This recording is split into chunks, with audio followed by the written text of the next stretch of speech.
तुम्ही जगत आहात का दिवस काढत आहात? लिव्हिंग की सिम्पली एक्झिस्टिंग? एक्झिस्टिंग म्हणजे सकाळी उठणं, काम करणं आणि परत झोपणं.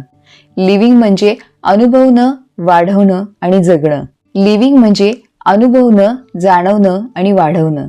आयुष्य हे किती वर्षाचं आहे हे महत्वाचं नाही, पण त्या आयुष्य हे किती वर्षाचं आहे हे महत्वाचं नाही, पण त्या वर्षांमध्ये किती आयुष्य आहे हे मात्र नक्कीच महत्वाचं आहे.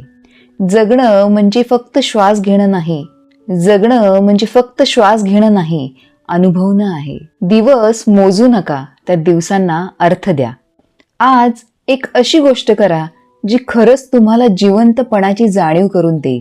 आणि मला कमेंट करून सांगा आजचं तुमचं ऑप्शन काय, लिव्हिंग की एक्झिस्टिंग. आजचा तुमचा दिवस आनंदाचा, सुखाचा आणि परिपूर्णतेचा जावो. धन्यवाद.